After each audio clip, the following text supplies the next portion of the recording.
Hi, I'm Kelly Hogan. For the past 15 years, I have eaten only animal products. So, for the most part, I eat burger patties, steak, I eat fish about twice per week. I do include eggs most every day.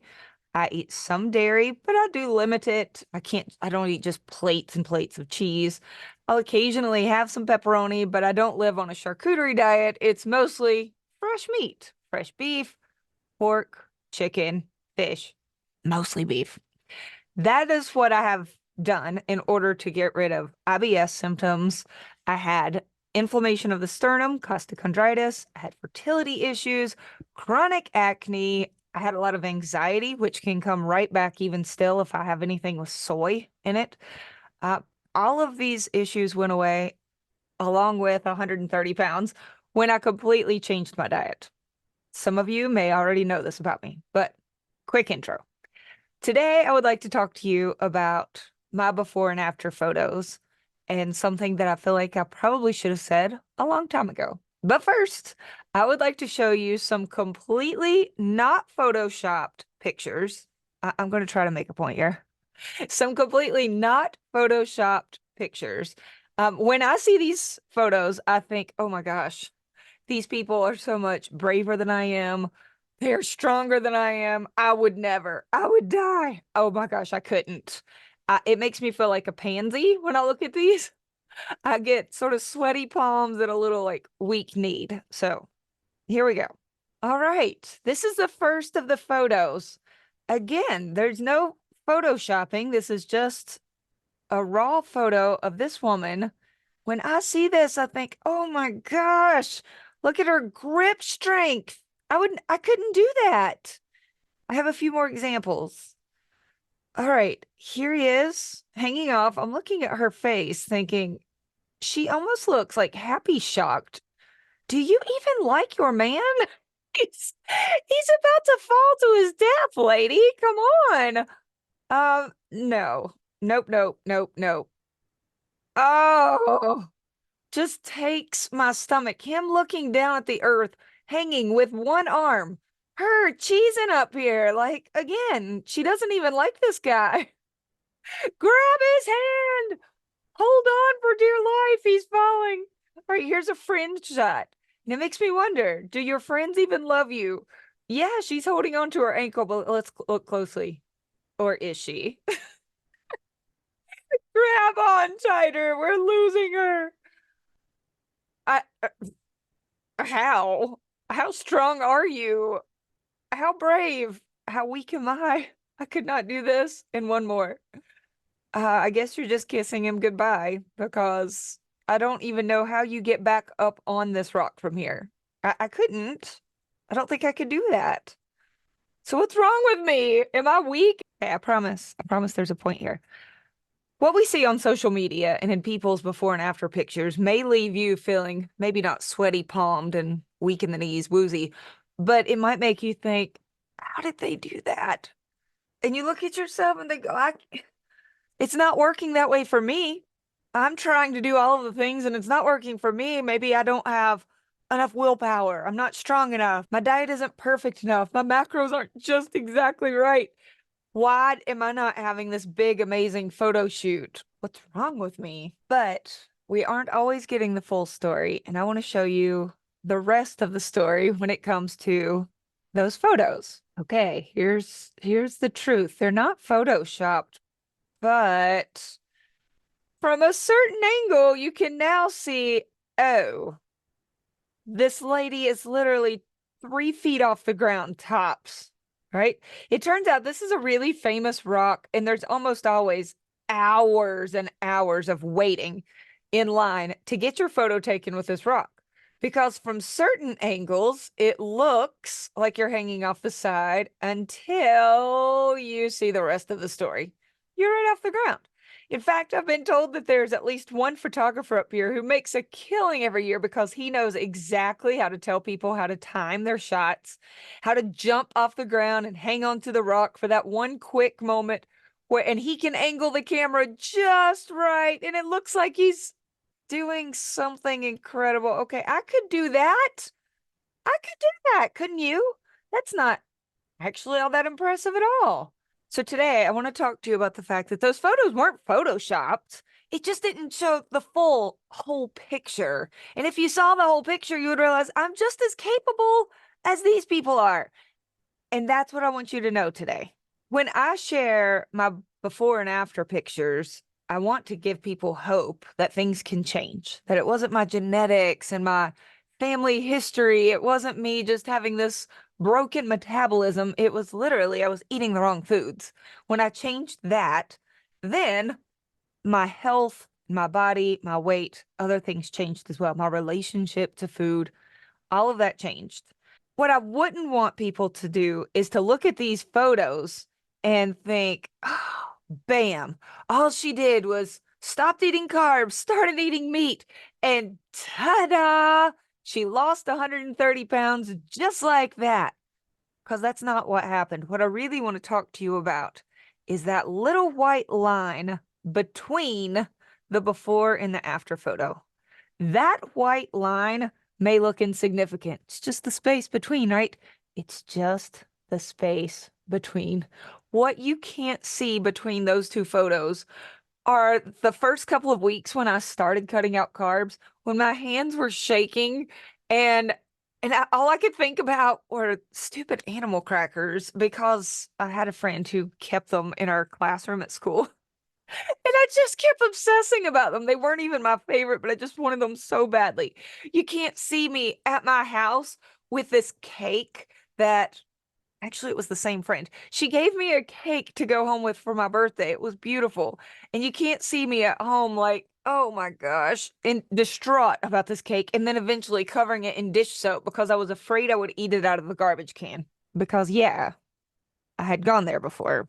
In these photos, you can't see the times when the scale stopped going down. And I don't just mean for a few days or weeks where you go, oh no, it's a stall.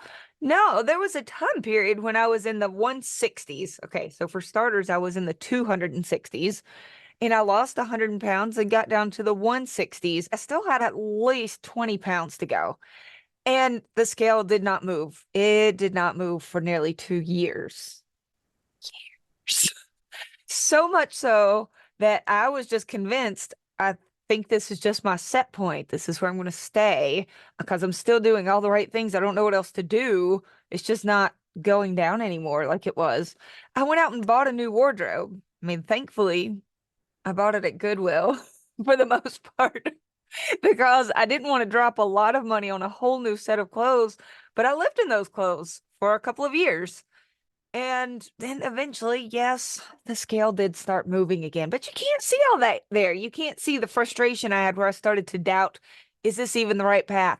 You can't see the times when I binged on dairy, even as a carnivore, heavy cream till I wanted to vomit because I still didn't have a great relationship with all carnivore foods. I still struggled with emotional eating. You can't see the times when I ate way more than I really needed, or the times when I then would restrict and eat way less than I really needed.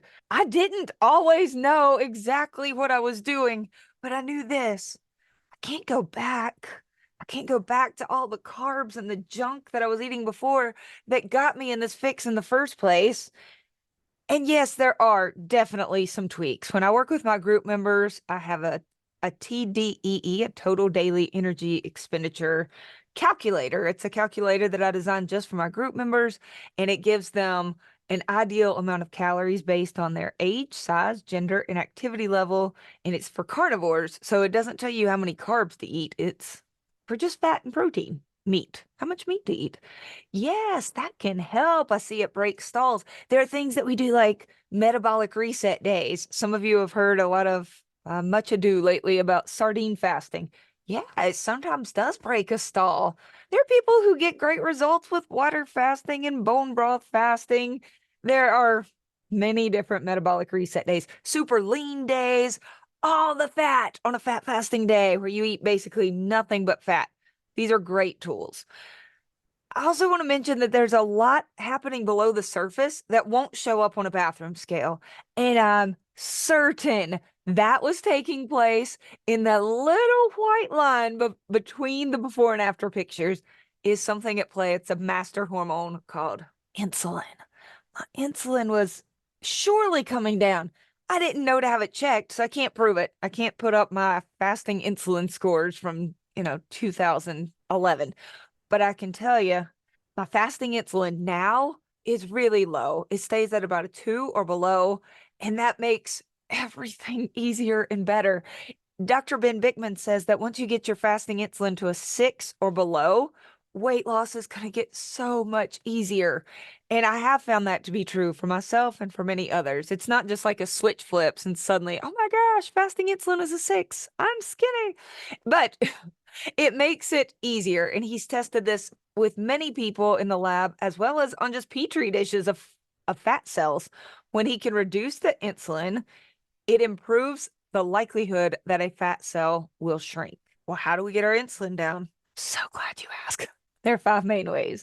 First of all, we eat nutrient-dense foods that provide us with all of the macronutrients, the fat and the protein that we need, and also foods that give us all of the micronutrients, all of our essential vitamins and minerals and nutrients that we need. Hello, it's meat, right? Meat and eggs.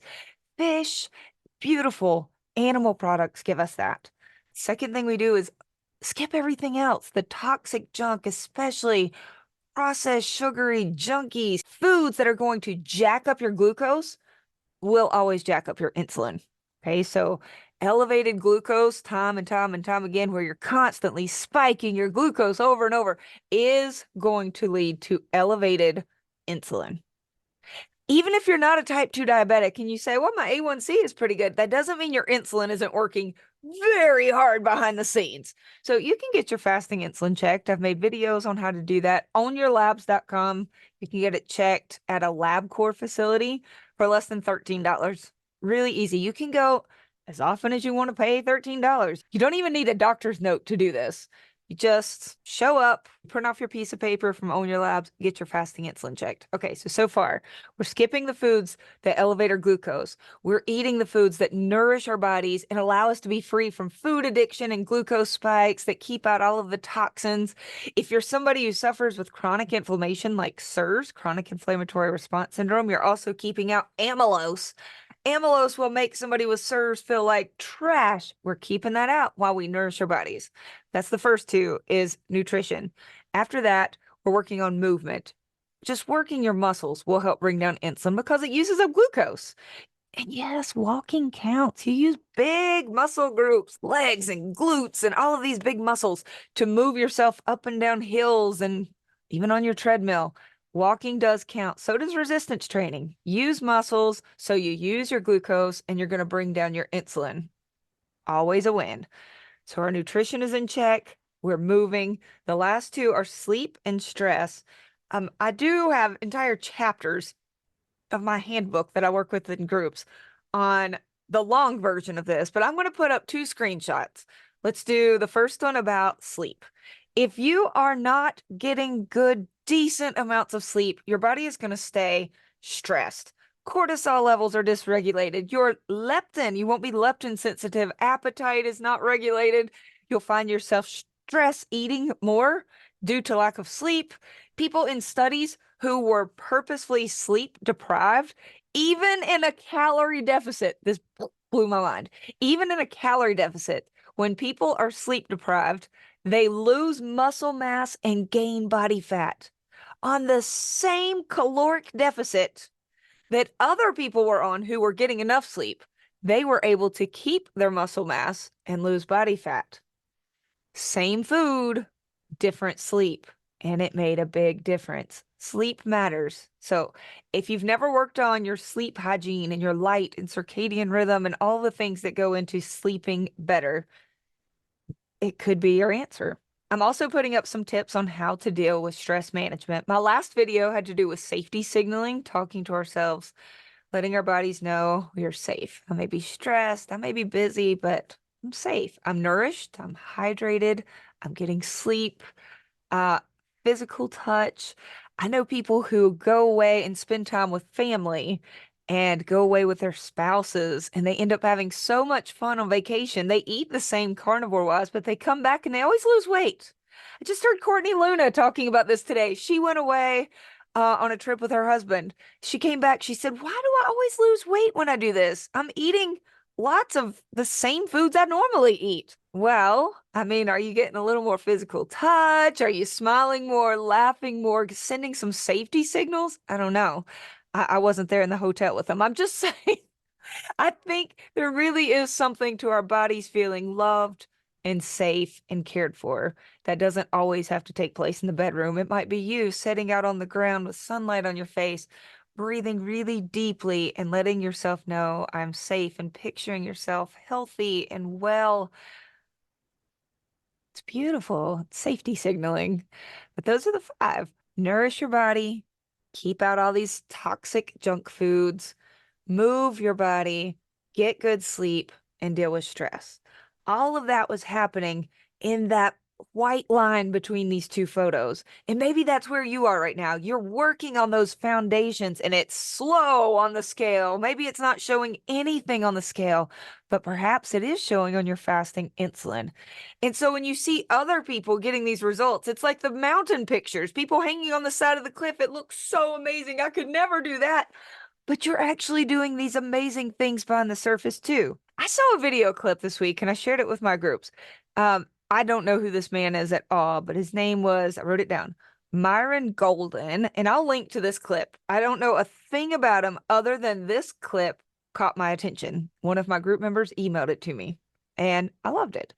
He talks about how we always picture a tree above the earth, a tree with limbs and maybe fruit trees. And, we stand in all of this big, beautiful canopy of leaves and limbs.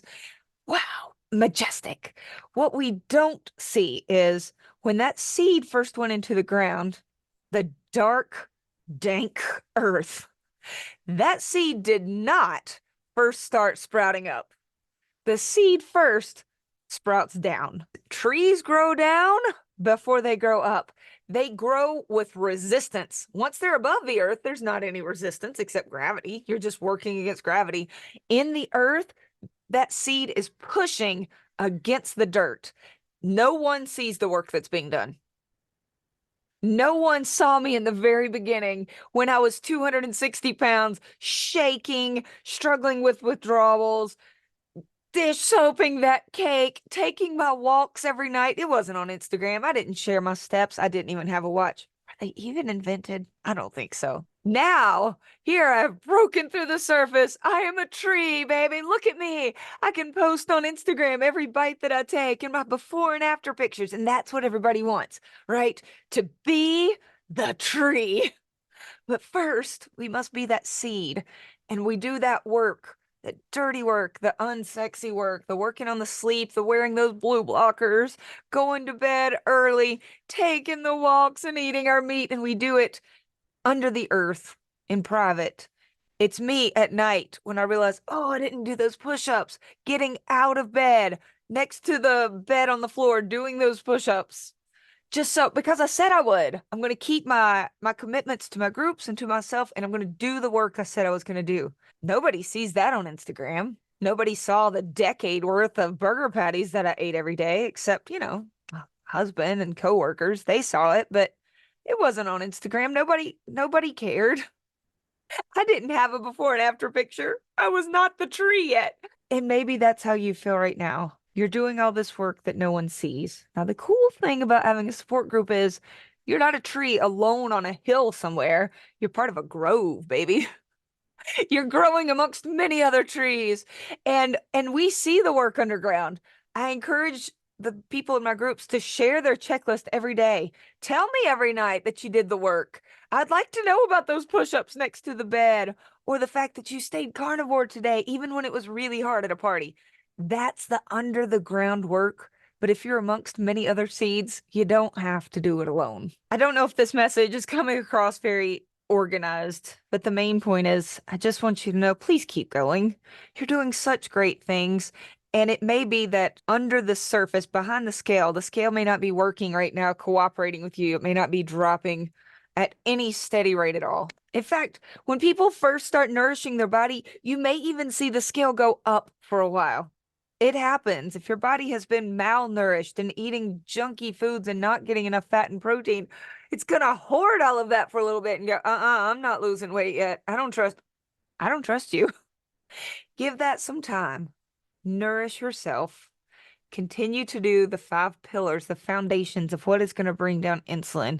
And just know that even though my before and after pictures were not photoshopped at all, it does give the impression of some big, great bam, boom, ta-da, look at me. This happened just like that. And it didn't. It didn't. I don't think it happens that way for anyone. If so, it's surely a very small minority because most of the raving success stories that I know between their before and after, blood, sweat, and tears, trials, mistakes, and yet they kept going. They kept putting in the work, controlling what they can control on a daily basis, knowing that it's the best they can do in the long run to get the results that they want. And that is the truth behind my before and after pictures. Thanks for being here. I'll see you next time.